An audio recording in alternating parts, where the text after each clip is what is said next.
कक्षा 12 के सभी स्टूडेंट्स का नरेंद्र शर्मा की फिजिक्स क्लास में मोस्ट वेलकम है।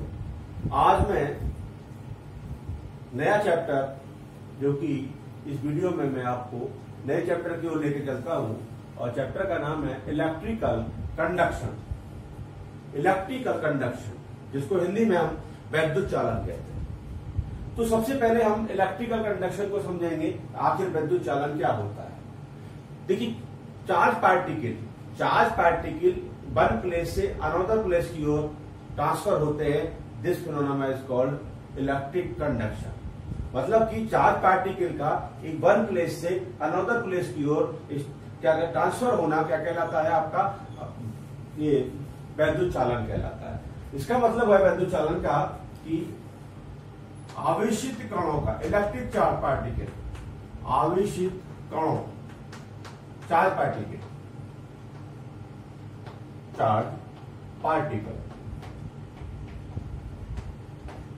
का वन प्लेस से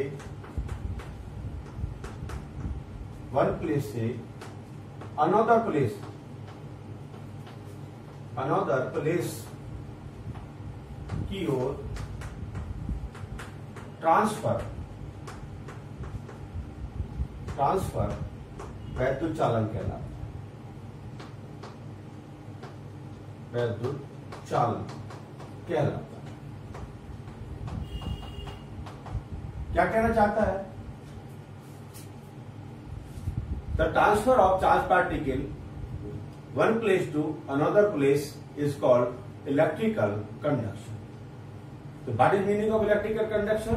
Then we can say the transfer of charge particle one place to another place is called electrical conduction. अब इसके अंदर नए टॉपिक में जाएंगे आप, तो वो टॉपिक है आपका इलेक्ट्रिक करंट। आप जानते हैं इलेक्ट्रिक करंट,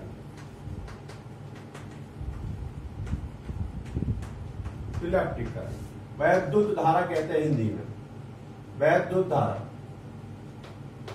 तो पुरानी वैद्युत धारा, देखिए इसको मैं जनरल बताऊंगा केवल कि rate of flow of electric charge is called electric current. वैद्युत आवेश के प्रवाह की दर को क्या कहते हैं? हम वैद्युत धारा कहते हैं। Hence rate of flow of electric charge is called current.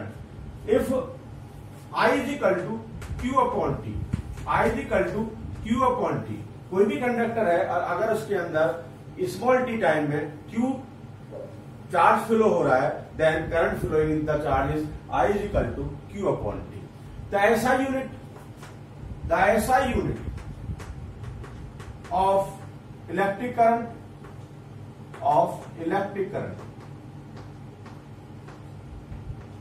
Is ampere. तो ऐसा यूनिट क्या होती है इसकी? एम्पियर होती है। ऐसा यूनिट जो होती है इसकी एम्पियर बोलते हैं। इस dimensional formula and its dimensional formula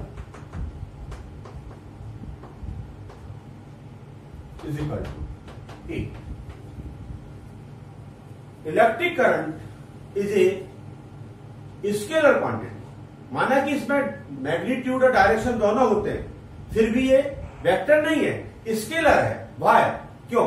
ये क्वेश्चन पूछा जाता है कि electric current has a magnitude and direction both, but that is a scalar quantity. क्यों होती है scalar quantity? Because the electric current does not follow vector additional law. मतलब कि वैद्युत धारा वेक्टर सदिश योग नियम को पालन नहीं करती है, सदिश योग के नियम का पालन नहीं करती है, मतलब वेक्टर एडिशनल लॉ को ये फॉलो नहीं करती है। इसीलिए हम इसको स्केलर लेते हैं, वेक्टर नहीं लेते, जबकि इसमें मैग्नीट्यूड भी होता है और डायरेक्शन भी होती है। अब इस बात को हम कैसे कहें? देखिए, अब दो कंडक्टर लेके चलते हैं। एक कंडक्टर ये 1 है, एक कंडक्टर ये 2 है।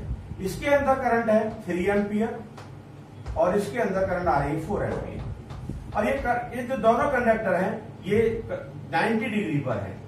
इनका जो 90 डिग्री के एंगल है, तो इसका रिजल्टेंट जो होगा वो रिजल्टेंट में करंट जो शो कर रहा है वो आपका 7 एम्पियर कर रहा है। अब देखिए अगर दो वेक्टर अगर ये वेक्टर एडिशनल लॉ को फॉलो करते तो ये रिजल्टेंट जो आएगा इसका आई जो आएगा resultant I is equal to resultant current in the wire I is equal to 3 का स्क्वायर प्लस 4 का square is equal to 9 plus 16 is equal to 25 is equal to 5 ampere. अगर ये वेक्टर एडिशन लॉ को follow करता electric current तो यहां जो current है ये 5 एम्पियर होना चाहिए था, परंतु यहां करंट कितना शो हो रहा है 7 ampere. And we can say electric current is a scalar quantity because electric current does not follow vector addition law. That is clear. अब देखिए कोई भी वायर है उसके अंदर 1 एम्पियर करंट फ्लो हो रहा है, तो 1 एम्पियर ये वायर है और हम कह रहे हैं कि अंदर 1 एम्पियर करंट फ्लो हो रहा है। 1 एम्पियर करंट फ्लो हो रहा है तो इसका मतलब क्या है? देखिए 1 एम्पियर जो होता है 1 ampere 6.25 10 to the power 18 electron per second. मतलब कोई भी वायर है उसके अंदर इतने इलेक्ट्रॉन पर सेकेंड फ्लो हो रहे हैं तो उसके अंदर करंट 1 एम्पियर होनी चाहिए, परंतु इसका मीनिंग ये नहीं है। इसका मीनिंग क्या है कि अगर कोई भी कंडक्टर है ये तो इसके वन साइड में फर्स्ट एंड पर 1 सेकेंड में 6.10 to the power 18 electron enter करेंगे और इसके सेकेंड साइड से अदर इलेक्ट्रॉन, ये वाले इलेक्ट्रॉन नहीं, अदर इलेक्ट्रॉन इससे बाहर निकलेंगे। क्या करना है? अगर किसी भी कंडक्टर के अंदर 1 एम्पियर की करंट फ्लो हो रही है, इसका मीनिंग क्या होता है कि उसके फर्स्ट एंड पर 1 सेकेंड में 6.25 10 to the power 18 electron enter करेंगे और उसके अदर पॉइंट से और उसके सेकेंड जो एंड है उसका सेकेंड एंड से न्यू अदर इलेक्ट्रॉन जिनकी क्वांटिटी इतनी होगी, नंबर ऑफ इलेक्ट्रॉन यही होंगे, परंतु वो ये वाले नहीं होंगे, न्यू वाले होंगे, अदर होंगे, इससे पास आउट हो जाएंगे, बाहर निकल जाएंगे, लीव करेंगे। इसमें एंट्री करेंगे 1 सेकेंड में इतने इलेक्ट्रॉन और इसको एंड करेंगे, इसको लीव करेंगे यहां से नंबर ऑफ इलेक्ट्रॉन ये वाले। तो क्या होगा? तब करंट जो हुआ 1 एम्पियर। पूछा जाता है कि अगर किसी वायर के अंदर 1 एम्पियर करंट फ्लो हो रहा है तो what is meaning of this? इसका मीनिंग क्या हुआ कि वायर के फर्स्ट एंड पर 1 सेकेंड में 6.25 10 to the power 18 electron enter करेंगे और उसके सेकेंड एंड से इतने ही इलेक्ट्रॉन जो कि अदर इलेक्ट्रॉन होंगे वो क्या करेंगे? वो लीव कर जाएंगे वहां से। तब कहेंगे कि करंट जो फ्लो हो रहा है उसके अंदर 1 एम्पियर। ठीक। अब न्यू टॉपिक की ओर जाते हैं। देखिए हमने 3 इलेक्ट्रॉन मॉडल पढ़ा है। न्यू टॉपिक है मुक्त इलेक्ट्रॉन का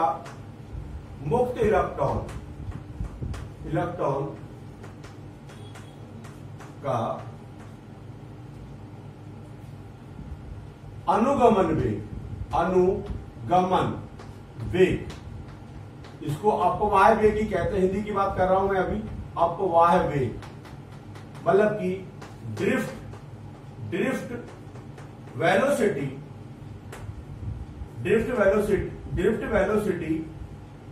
of free electrons. Drift velocity of free electrons. What is meaning of drift velocity of free electron? देखिए इसको समझने की कोशिश कीजिए। मैं एक वायर लेता हूं, ये मैंने वायर लिया, if you take a wire, इस वायर के दोनों एंड्स के बिटवीन में मैं एक कोई सेल कनेक्ट कर देता हूं। पॉजिटिव टर्मिनल है, नेगेटिव टर्मिनल है। इसका मतलब पीडी जो है हमने electric potential produce across the wire.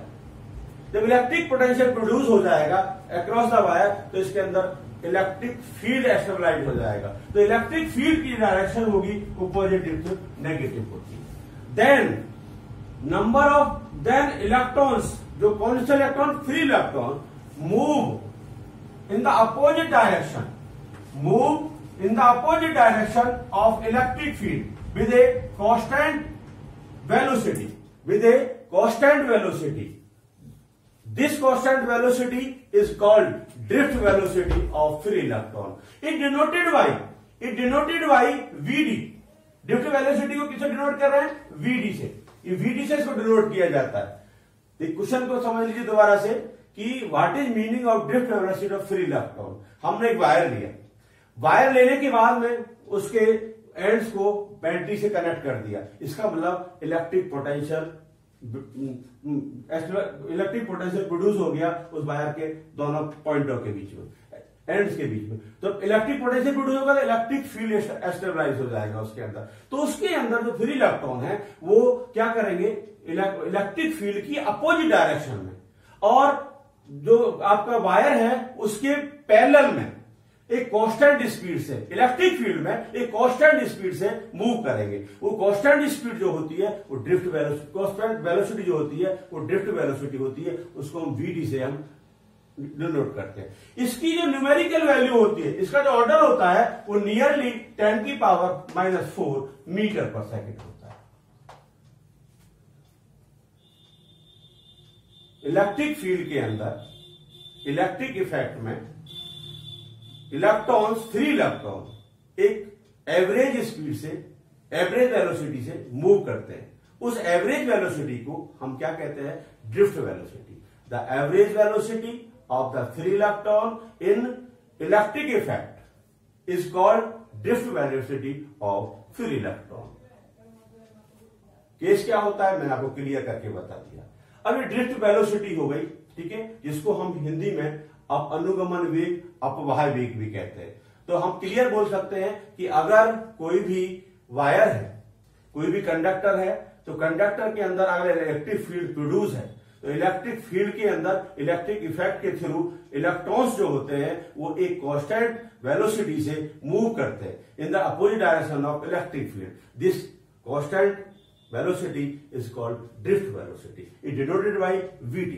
Its numerical value is equal to 10⁻⁴ metre पर सेकेंड। ठीक है, अब सेकेंड टॉपिक में चलते हैं। देखिए, इसके बाद मुक्त इलेक्ट्रॉनों का माध्य मुक्त पथ, मीन फ्री पाथ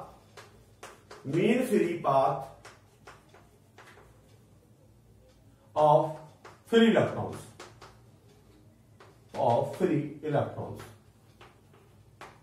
इसका हिंदी मीनिंग क्या हुआ? मुक्त इलेक्ट्रॉनों का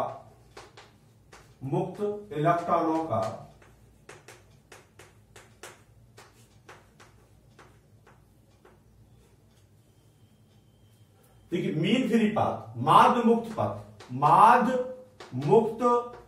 पथ, मीन फ्री पाथ। देखिए, इसको समझें। अगर ये कोई मेटालिक कंडक्टर है, इसका मतलब अगर हमने ये कंडक्टर लिया है, मेटालिक कंडक्टर है, इस मेटालिक कंडक्टर में करंट फ्लो हो रहा है। इस मेटालिक करंट फ्लो हो रहा है, पीडी के हमने बैटरी वहां पर कनेक्शन किया है, ये देखें आप। तो जो मेटालिक कंडक्टर होता है उसके अंदर पॉजिटिव आयंस होते हैं और आपका फ्री इलेक्ट्रॉन होते हैं। पॉजिटिव आयन से फ्री इलेक्ट्रॉन कोलाइड करता है। जब कोलाइड करेगा तो इलेक्ट्रॉन और पॉजिटिव आयन के बीच में, बिटवीन में दो सक्सेसिव कोल्यूजन हो, और उस दो सक्सेसिव कोल्यूजन में दो क्रमागत टक्कर हो। पहले हिंदी में समझ लीजिए, अगर कोई भी कंडक्टर है, मेटालिक कंडक्टर के अंदर अगर हमने इलेक्ट्रिक फील्ड अप्लाई किया हुआ है तो उसके अंदर जो इलेक्ट्रॉन है और पॉजिटिव आयन है वो आपस में कोलाइड करते हैं, उनके टक्कर होती है। तो इलेक्ट्रॉन और पॉजिटिव आयन के बीच में दो क्रमागत, दो सक्सेसिव टक्करों में इलेक्ट्रॉन द्वारा तय की गई औसत दूरी को हम मुक्त इलेक्ट्रॉन का माध्य मुक्त पथ कहते हैं। इंग्लिश में समझें, average distance covered by the free electron in two successive collision between positive ion and electron is called mean free path of free electron. It denoted by lambda. Mean free path को हम denote करते हैं lambda से, और its numerical value nearly equal to 10 की power minus का 9 metre. Electron और positive ion के बीच में दो क्रमागत टक्कर हम कराएं, दो सक्सेसिव कोलिजन कराएं, तो इलेक्ट्रॉन जितना एवरेज डिस्टेंस कवर करेगा उस एवरेज डिस्टेंस को हम क्या कहते हैं, उसका मीन फ्री पाथ कहते हैं। ठीक है, इसको लैम्डा से डिनोट करते हैं, इसकी न्यूमेरिकल वैल्यू। ठीक है, next topic,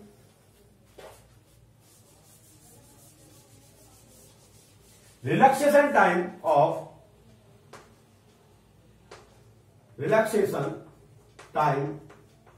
relaxation time of mean free electron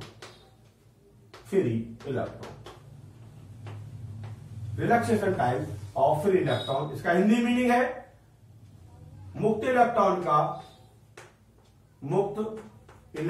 का श्रांति काल, रिलैक्स होने का टाइम श्रांति काल, मुक्त इलेक्ट्रॉन का श्रांति काल, relaxation time of the free electron. What is meaning of relaxation time of free electron, अर्थात मुक्त इलेक्ट्रॉन का श्रांति काल। अभी मैंने बताया कि इलेक्ट्रॉन और जो आपका मेटल होता है, मेटेलिक वायर होता है, जब उसमें करंट फ्लो होता है तो मेटेलिक वायर और इलेक्ट्रॉन के बीच कोलिजन होता है।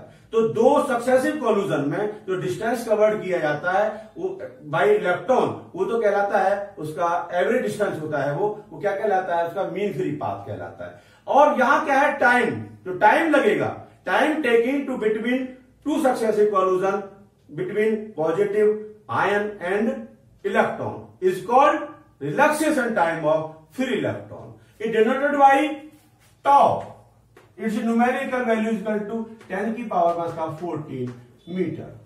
देखिए दोबारा समझे, ये पॉजिटिव आयन और ये इलेक्ट्रॉन, इन दोनों के बीच में सक्सेसिव कोलिजन हो रहा है।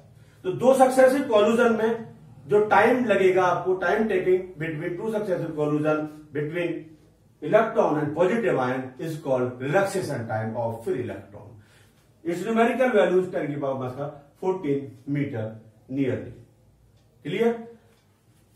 एक फॉर्मूला हम लेके चल रहे हैं यहां पर, देखिए जो आपका ड्रिफ्ट वेलोसिटी होती है, ड्रिफ्ट वेलोसिटी वीडी, ये नोट कर ले आप कि ड्रिफ्ट वेलोसिटी वीडी जो होती है, वीडी इज इक्वल टू ए टॉ। ए जो होगा, मुक्त जो फ्री इलेक्ट्रॉन होगा उसका एक्सेलरेशन है, मुक्त इलेक्ट्रॉन का ये त्वरण है, और टॉ जो है इसका रिलैक्सेशन टाइम है, और वीडी जो है ड्रिफ्ट वेलोसिटी है। तो ये एक रिलेशन है जिसको आपको रिमेंबर करके चलना है कि drift velocity is equal to acceleration of free electron and relaxation time of the free electron. अब नया टॉपिक जो कि लॉन्ग टॉपिक होता है उसको देखते हैं। मुक्त इलेक्ट्रॉन के टॉपिक है नया, मुक्त इलेक्ट्रॉन के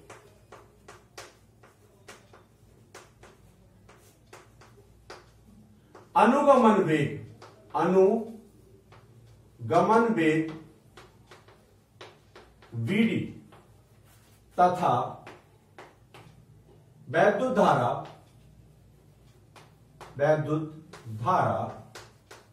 आई के बीच संबंध, relation between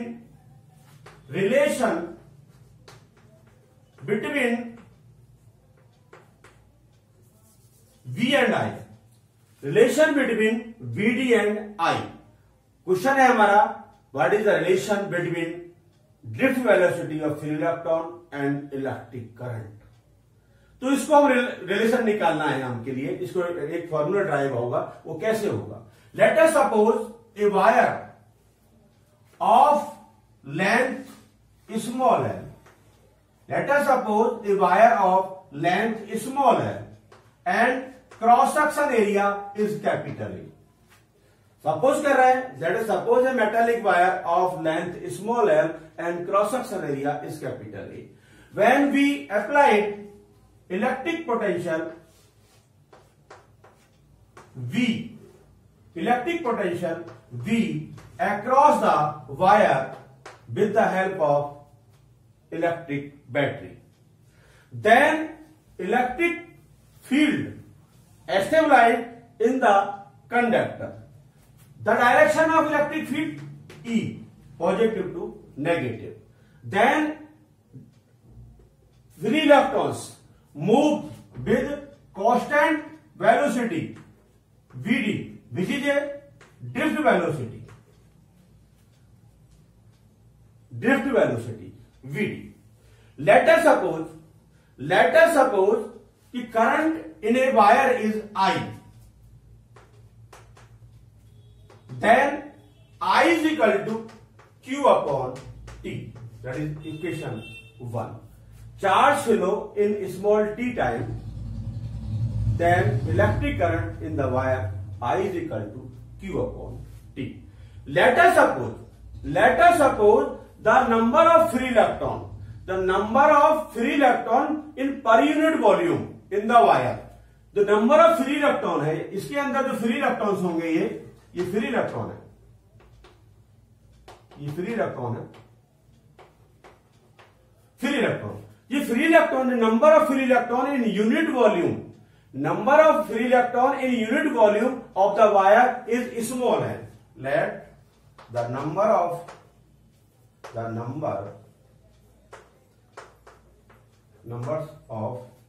free electrons in per unit volume is small n. Number of free electron in unit volume of the wire is small n. तो देखिए इलेक्ट्रॉन जो होंगे वो अपने साथ में चार्ज को लेके चलेंगे. हम कहते हैं कि ड्रिफ्ट वेलोसिटी Vd है. तो अगर इलेक्ट्रॉन जो है 1 सेकेंड में विद वेलोसिटी Vd से डिस्टेंस कवर्ड करेगा तो क्या होगा, वो डिस्टेंस Vd होगा. मतलब distance covered by the free electron with drift velocity Vd in 1 second is Vd. वो Vd होगा, वो डिस्टेंस बन जाएगा एक तरह से. तो हम कह रहे हैं कि जो क्रॉस सेक्शन एरिया है, जो टोटल क्रॉस सेक्शन एरिया है वो A है और number of free electrons in unit volume small n है. Then number of free electron in total volume is NaVd. Number of free electron in total volume is NaVd. Let us suppose each free electron has charge small e. Electron का जो charge है वो क्या है, small ई है. Then charge flowing bye, अब देखिए NaVd जो है, ये NaVd जो इलेक्ट्रॉन है, ये सारे इलेक्ट्रॉन है, ये अपने साथ में चार्ज लेके चलेंगे. तो हम कह रहे हैं कि स्मॉल टी टाइम में टोटल क्रॉस सेक्शन एरिया से पास आउट होने वाला इलेक्ट्रिक चार्ज क्या होगा. Then electric charge passing through cross section area A in time t is equal to NaVd. Number of free electron and charge of one electron into time, that is Q. This is equation number 2. Put the value of Q from equation 2 to equation 1. Then I is equal to NaVd E into T upon T. Therefore, I is equal to NaVd E. This is a required formula. This is the relation between drift velocity and electric current. That is clear.